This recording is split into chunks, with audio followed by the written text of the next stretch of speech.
This video is brought to you by my Twitch. To join us, click the link in the description down below or head over to twitch.tv/Accolon. What's good, gamers? Welcome back to each and every one of you. In today's video, we're going through brand new data mined information about the Night Elf and the Forsaken Heritage Armor questlines. A couple of weeks ago, we got the first armor reveal for the Forsaken, very specifically the Night Elf one, still not complete, although bits and bobs have been added over the last few weeks, and it's starting to look complete, but there's still a lot missing in these heritage armors. Now, the story may actually have been revealed for both of these new heritage armor questlines, and in today's video, we're gonna go through it. There is some spoilers in this video, but it's very, very cryptic. Most of it is just going to be me giving you the information and then speculating on what potential story there may be. So without further ado, let's jump into it, shall we? We're going to start with the Night Elf one because it's the hardest one to place. It sort of jumps all over the place. But keep in mind that this doesn't have to be in chronological order. The point of these heritage questlines is to give players that don't know the lore and history of their races some insight into the major events that ultimately shaped their race. And when it comes to the Night Elf one, there's so many events to choose from.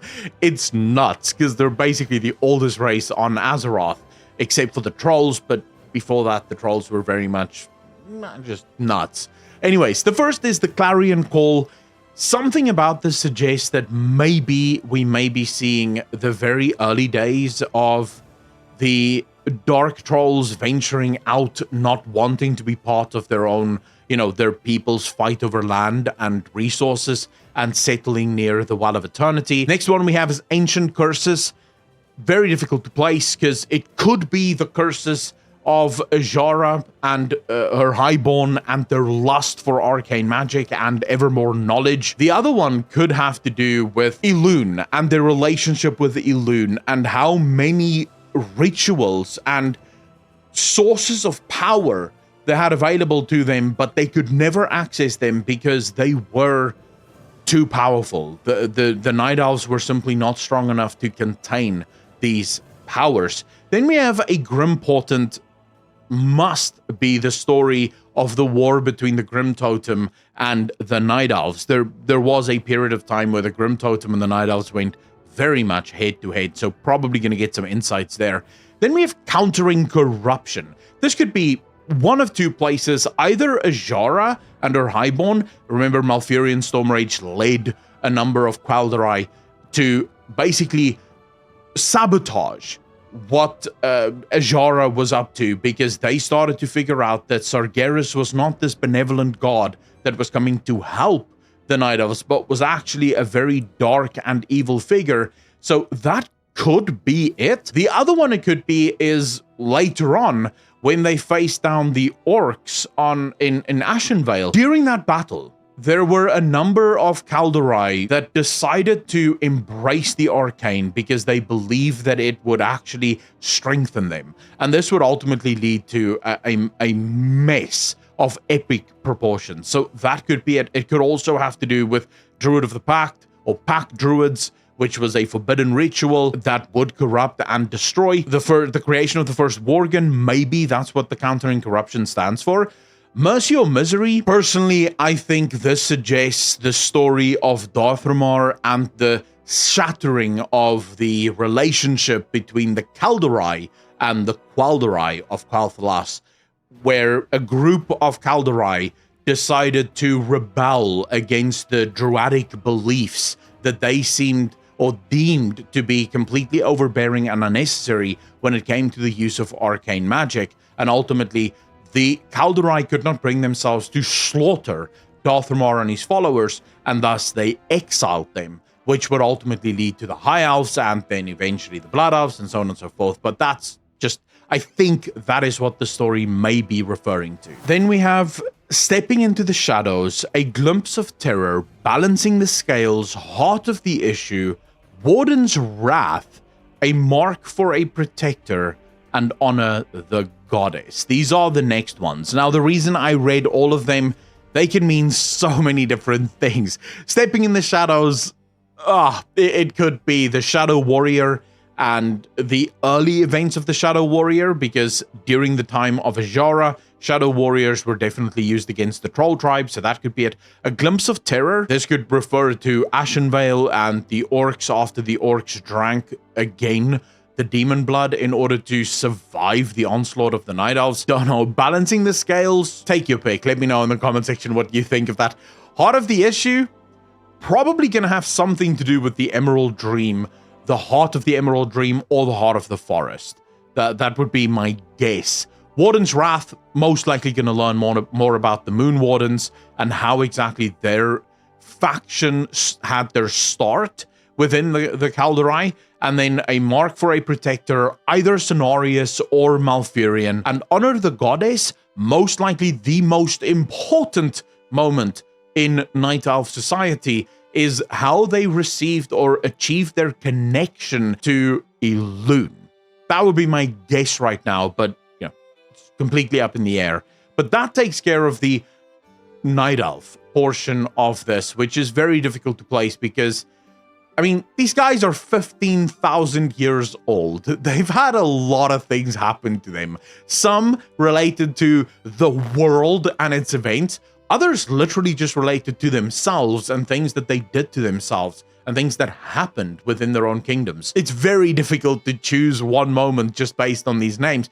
But let me know in the comment section down below what you think it may actually be. Next up, we have the Forsaken. And the names, at least of these quests, seem to suggest much more of a chronological order of events, considering as a race they're not as old as the Night Elves. Their story is much easier to tell, specifically because the events that led to their creation very much is just marred in a single series of events. I'm gonna read the names and then I'm gonna tell you what I think the story is gonna be. Our enemies abound. And as I'm going through these names, use the comment section to tell me what you think all of these may actually mean. To the Sepulchre, nothing like the classic. Boomweed, acid beats paper, fear is our weapon, the Scarlet Spy, Among Us, okay, the flight of the Banshee, death to the living, this is the hour of the Forsaken, and then return to Lordaeron. Remember, all of this is going to have to be about the early days of the Forsaken. This suggests to me our enemies abound. This would happen, or would probably be around the time that the first Forsaken became Forsaken. Of course, at that point, they would not have been called Forsaken yet, because it was actually Sylvanas that eventually called them Forsaken. This was when they broke free from the will of the Lich King, because the Lich King was having his own battles. We're not going to go into that, but that's probably what this means. To the Sepulchre, most likely where they first banded together with Sylvanas, and we may see that moment as Sylvanas was starting to round them up to fight. Nothing like the classic, I don't know, like, make your pick. Boomweed, again, not entirely sure what that could be referring to. The next one is acid beats paper, and to me, this would suggest after the conquest of Lordaeron, the Forsaken took to building out the catacombs, and they basically created this green sludge that would flow through the streets of Undercity, and this was very much one of the sources of their power. So it may actually tell that story of how they ultimately built Undercity. A proper disguise, fear is our weapon. A proper disguise and fear is our weapon, I think, has to do with the early calls of allies. First, when Sylvanas finally conquered Lordaeron and finally had the ability to call her people Forsaken, they were in desperate need for allies for two reasons. They had enemies all around them. Our enemies abound. The Scarlet Crusade and the Scourge. The Scourge was still very much a threat. Sylvanas realized that they need allies, and so she sent emissaries with disguises to the Alliance capitals first, because remember, they were originally, well, Sylvanas was originally part of the Alliance, so she had the most information about the Alliance. Ultimately, all of her emissaries were killed on contact. This led her to send emissaries to the Horde, and it was ultimately the Tauren that stood in and convinced Thrall to give the Forsaken a place. Fear is our weapon. This is them embracing their war against the Scarlet Crusade, as well as against the Alliance, I think. The Scarlet Spy, yeah, we're going to see the early days of the Scarlet War, and it was bloody. The Scarlet Crusade ultimately decimated the Forsaken until they were able to really cement themselves as Forsaken and then fight back. Among Us, I can't help but feel like this is very much Nathrazim, Veramathras kind of stuff, because they are the Among Us people. The Flight of the Banshee. If we're going by chronological order, I don't exactly know where this fits in, unless, of course, Blizzard is also doing a retelling of the events of everything we know so far as an answer to what players need to know. So a new player needs to know that Sylvanas ultimately left. But it could also be the Flight of the Banshee. This is when Sylvanas left the Forsaken to defeat Arthas and defeat the Lich King, so to speak. Death to the Living. This very much, I think, the retelling of the events of Wrathgate. Maybe a retelling of the events of Wrathgate. This is one of the most successful cinematics in the history of World of Warcraft. So it could very much be that.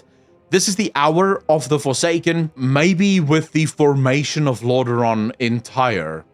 That could be it. Once the Forsaken had defeated, for the most part, the Scarlet Crusade, had the Alliance, for the most part, out of their territories, maybe it shows that moment, and then return to Lordaeron, maybe after the events of Arthas' fall, Sylvanas is returned to Lordaeron, because we know Sylvanas is intimately involved in the telling of this questline.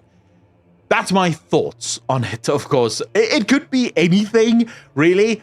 For the Night Elves, at least. For the Forsaken, I think it's much harder, because all of the things that I just covered is pretty much all of the important events for the Forsaken in their entire history. So Blizzard needs to pick one of those and maybe make that part of the story.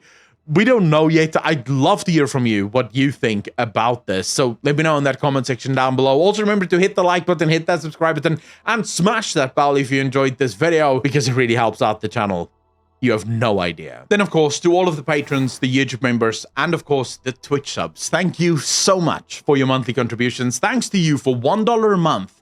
You make certain that I can say no to sponsorships that want to sell you stuff that you do not need. Your support really does go a very long way. Ladies and gentlemen, as always, be kind to each other, be good to each other, and I will see all of you in the next one. And for more videos, better videos in fact, click any of the videos on your screen right now. Peace out, fam.